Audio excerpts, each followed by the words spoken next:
Salut et bienvenue à la pépinière. Aujourd'hui on va nettoyer la livèche. Alors la livèche c'est quoi? C'est un céleri perpétuel. Donc c'est une petite plante très sympa. Et vous allez voir que c'est une plante qui a besoin d'un sol bien drainé. Alors on va dire chez nous dans le nord plutôt au soleil, dans le sud plutôt mi-ombre. On va dire le matin le soleil, mais dans l'après-midi plutôt un petit peu de fraîcheur, parce que le céleri aime bien un peu la fraîcheur, un peu d'humidité, mais drainante, c'est-à-dire un sol drainant. Il ne faut pas qu'il soit un sol argileux, gorgé de flotte l'hiver, parce que là vous allez perdre, parce que ça fait quand même des bonnes racines. Alors, je ne sais pas si on va voir, bon là il est encore un peu jeune, mais ça fait des grosses racines quand même. Donc la livèche, ça peut monter à plus d'1 mètre de hauteur, ça fait quand même un gros... une grosse plante quand même, une belle plante aromatique. Et puis on l'utilise, le céleri perpétuel, dans tout ce qui est à base de céleri. Et puis dans les soupes. Alors par contre, faut faire attention parce que c'est très fort. Beaucoup plus fort que le céleri boule ou le céleri branche. C'est vraiment très fort. Si vous voulez le consommer, donc soit séché, vous faites bien sécher, ou alors dans le congélateur, mais faites gaffe si vous faites ça dans le congélateur, dans des boîtes bien hermétiques, parce que sinon ça va puer, ça va sentir bon ou puer comme vous voulez, le céleri partout dans votre congélateur. Donc faites attention, et surtout moi je mets des gants, parce que si je mets pas de gants, le fait de le manipuler, je vais sentir le céleri pendant au moins quelques jours. Donc alors j'aime bien l'odeur du céleri, mais bon, un petit peu quoi, mais pas toute la journée. Donc là ce que je vais faire, je vais le nettoyer comme d'habitude. Alors on fait le même procédé, c'est-à-dire que là voilà, je vais mettre mes petites lunettes. Le même procédé que tout le reste, à cette époque là. Vous voyez, on a ça. Donc là je vais enlever la première couche. Je vais regarder si tout se passe bien. Alors vous voyez là on voit les racines déjà. Voilà, là ça commence à sortir un petit peu. Il commence à sortir un tout petit peu. Donc là tout se passe bien. Je regarde s'il n'y a pas des vers. Et puis bien sûr ce que je vais faire, là, si il manque du terreau, c'est-à-dire que je vais rajouter un peu de terreau. Alors je mets pas un peu d'engrais, ça sert à rien, c'est assez costaud. Par contre je vous l'ai dit, dans certaines plantes je vais mettre de l'engrais. Alors cet engrais là, ça sera un engrais coup de pouce, on va dire un peu comme l'urine, pareil, c'est un engrais qui sera osmocote aussi, mais azoté, donc il donnera un coup de pouce, surtout pour le démarrage. Ça c'est important, surtout pour redonner un petit coup de pouce aux plantes, surtout s'ils ont moins d'engrais dans le terreau. Comme moi je ne veux pas en rajouter un autre engrais à part celui-ci, juste pour le début de saison, parce que je sais que chez les clients, après ils font ce qu'il faut dans leur jardin pour remettre un engrais spécifique pour la plantation des plantes qui prendront chez moi bien sûr. Alors le temps toujours pareil, un peu chaud, quand même des bonnes températures dans la journée. La nuit il fait 6-7 degrés, donc c'est très bien pour le début la fin d'hiver, on va dire, plutôt que le début du printemps. Et je dis le début du printemps parce que j'ai vu que le lilas il commençait, je commençais à voir ces bourgeons sortir un peu. Je me dis la semaine prochaine ils annoncent des températures basses, j'espère que ça va pas descendre trop bas. Normalement non pour l'instant, mais bon, on ne sait jamais. Donc je sais pas vous dans vos régions comment ça va être, mais faites gaffe, parce que là si ça sort, les bourgeons vont être fragilisés. Et si vraiment, parce que l'hiver est pas fini, voilà, entre deux je touche toujours pour voir si c'est creux, si c'est, vous voyez, si vous avez des petites plantes aromatiques dans des pots, pareil, là vous vérifiez, vous nettoyez, puis vous tâtez les racines. Si c'est creux, c'est que c'est pas bon. En règle générale c'est ça. Voilà.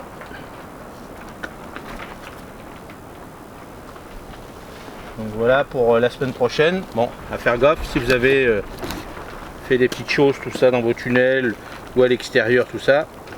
Faut faire gaffe. Bon, nous en Normandie, ça devrait. Le matin, ils annoncent 3-4 degrés, donc des petites gelées blanches.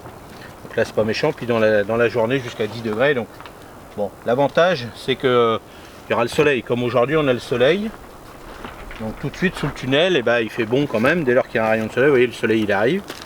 Donc là tout de suite ça chauffe tout de suite. Donc ce que je vous ai toujours dit, si vous avez des petites plantations sous vos tunnels, châssis et autres, quand il y a un rayon de soleil comme ça, si ça chauffe de trop puis que vous n'êtes pas là, surtout si vous avez des jeunes semis, et là c'est là que c'est plus embêtant. quand il fait tout de suite 30 degrés, parce que ça peut arriver, surtout dans les petits châssis, quand ça tape, ça tape. Donc, vous voyez, je fais ça tranquillement. Donc là, j'en ai pas beaucoup, hein. J'ai une petite planche, c'est une petite vente, mais voilà, moi j'essaye d'avoir un petit peu les aromatiques de base. Et puis quelques petites poupouilles, comme je dis, hein. Vous aimez bien le mot poupouille, parce que c'est pour expliquer que j'ai des petites plantes un peu bizarres. Bon, c'est pas des grosses ventes, mais je me fais surtout moi plaisir. Puis après, bah, quand il y a des personnes qui sont super contentes, qui trouvent un petit peu cette plante qui cherchait un peu partout, bah, ça me fait plaisir. Mais c'est pas là-dessus que je gagne de l'argent, parce que des fois j'ai des plantes où je les garde pendant des années. Entre, vous voyez, le désherbage, remettre un petit peu d'engrais, et puis les vendre pas cher, bah voilà. Donc bon, il y a des moments, c'est pour ça qu'il y a des moments où j'arrête certaines plantes, parce qu'il y a des moments où elles me coûtent vraiment plus cher, malheureusement. Je suis obligé de voir un petit peu mes coûts aussi. Puis surtout, il y a des moments, bah, il y a des plantes qui veulent plus se vendre, hein. Il y a des périodes aussi, hein. Il y a des périodes comme ça aussi, où bah, il y a des effets de mode, comme on dit, où bah, il y a des plantes qui vont marcher plus que d'autres. Alors bon, des fois je m'amuse à le faire, et puis voilà, comme partout. Donc vous voyez, alors ce qu'on va faire après, c'est je vais, là vous voyez, je suis arrivé à faire tout ça, à nettoyer tout ça. Donc là c'est vrai que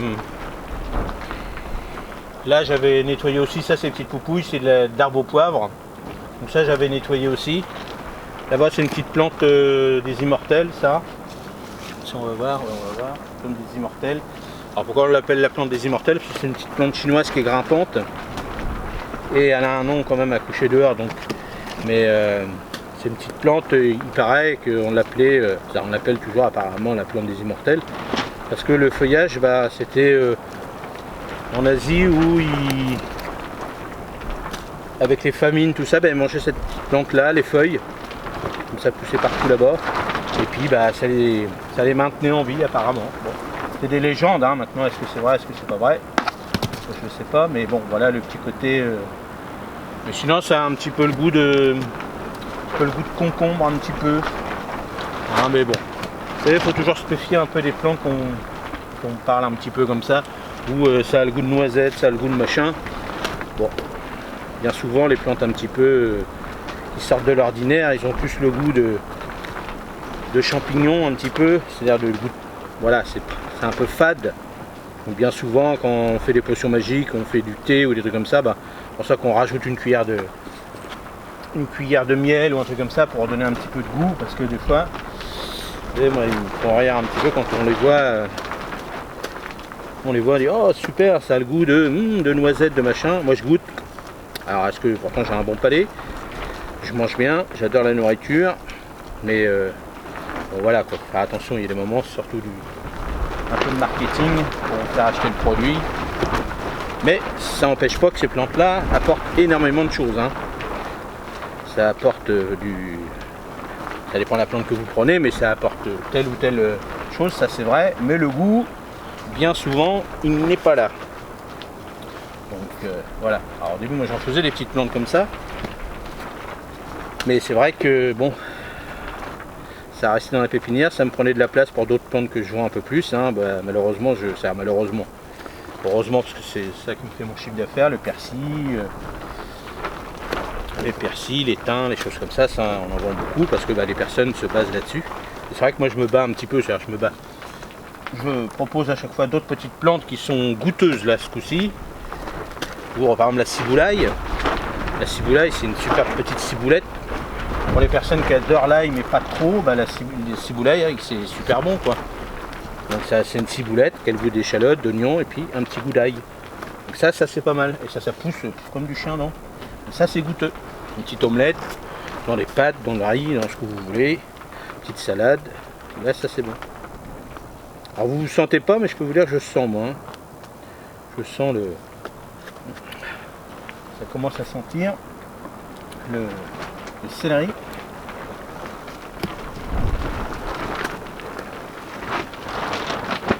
Voilà mon petit truc, bah, je vais terminer tout doucement. Donc après je vais vous montrer en même temps sur cette même vidéo le nettoyage des fraisiers. parce que là ça va être l'époque, hein, les fraisiers, je vous ai fait pas mal de petites vidéos là-dessus.